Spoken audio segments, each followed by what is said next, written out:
Weighing in at a whopping 4,200 tons, this dinosaur-like machine is the world's biggest dipper dredge. Her crowning feature? A massive head that can lift the weight of 8 school buses. She works 24/7 deepening the cut, continuing a century's worth of dredging.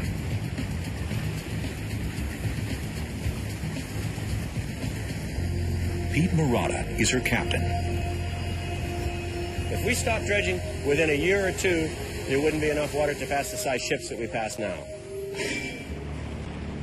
The soil and silt are no problem for the Christensen's giant mouth, but there are some things even she can't swallow. Often, the Baru's blasts create boulders that won't fit through the Christensen's mouth.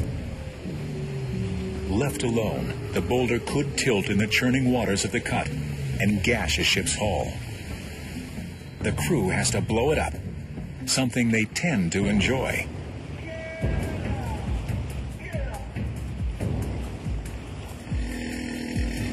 The claw holds the boulder steady, and workers drill straight into its center.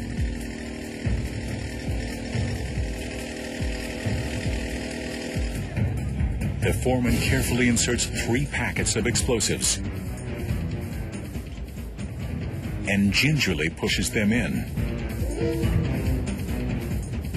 The boulder is lowered just below the water's surface. And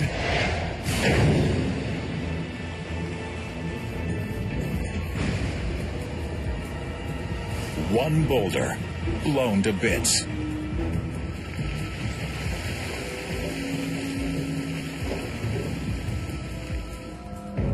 The cut is ready for the Kentucky Highway.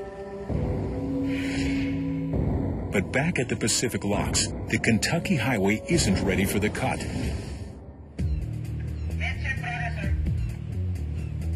The car carrier is on a collision course with another ship.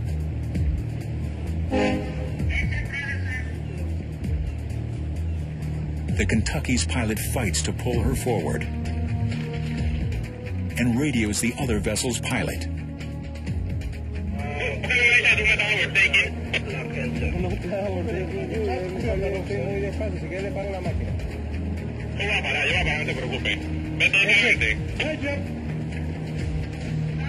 The other ship stops, and finally, the Kentucky's stern clears.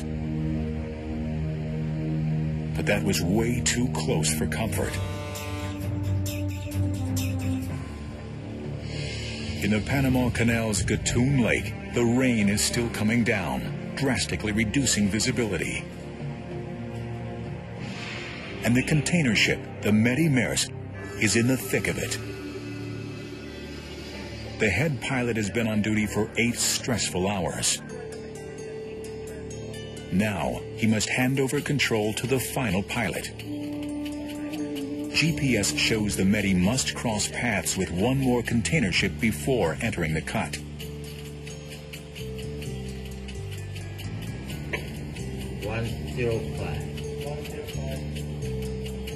As the ship approaches, the pilot expertly navigates past it.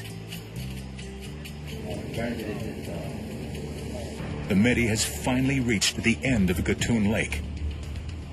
Next up, the cut.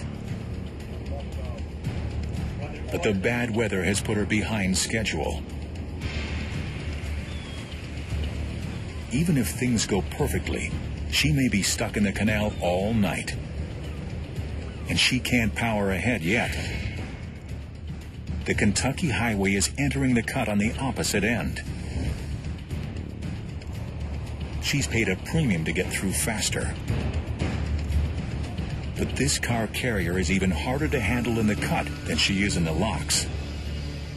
On sharp turns, the front looks perfectly stable, but the tail swings drastically and tilts. The Kentucky encounters her first hard turn. All the time you worry. You have to keep an eye, especially with these car carriers. How Javier de Orbegozo has been a canal pilot for 16 years. His orders will make or break this ship's passage.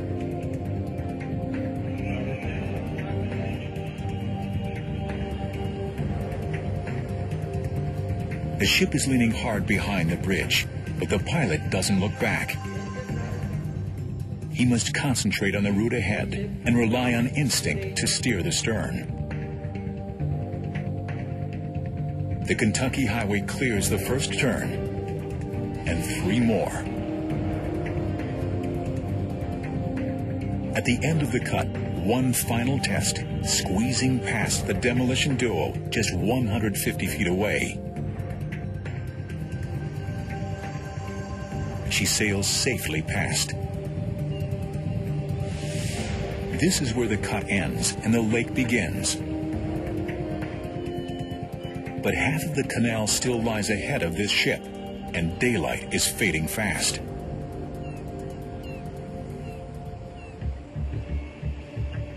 At the canal's Atlantic locks, the mighty floating crane Titan is pulling in. The crane is hauling a newly refurbished gate that's ready to be reinstalled. And Titan's crew is up against the gun. The canal needs them to clear the lane by midnight to avoid any further costly traffic backups. But the crew can't rush. Every step requires precision. One mistake, and the gate could break during a ship's transit, bringing traffic to a standstill. Time for step 1. Sink the gate.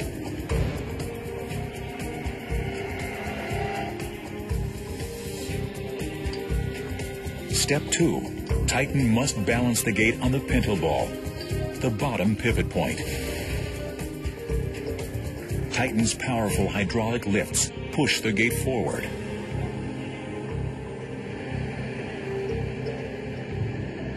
The foreman could use underwater cameras to ensure the gate is in place.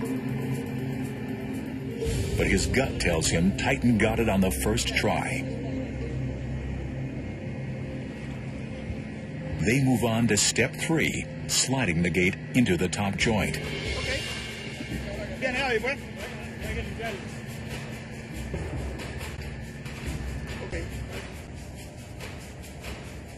The crane must get the gate perfectly level for it to fit properly. The margin of error is 5/1000ths of an inch.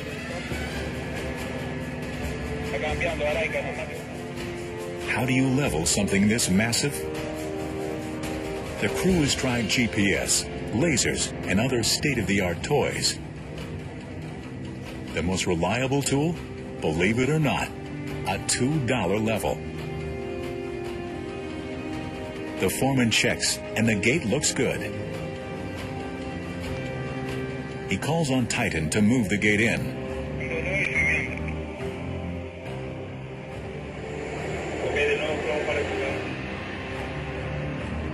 The first attempt? Not quite.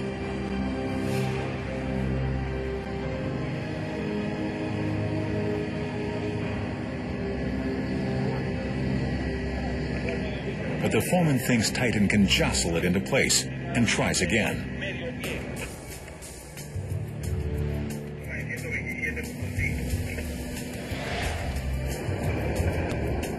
Abruptly, he tells Titan to stop. The crane barely brushed the gate against the lock wall, but it was enough to crumble concrete. Now, the crew questions whether the gate was sitting correctly to begin with. Luckily, a diver is standing by. Time for the underwater camera to get in on the action. It dives down and shows that Titan got it right. The gate is on the pintle ball. But there's bad news.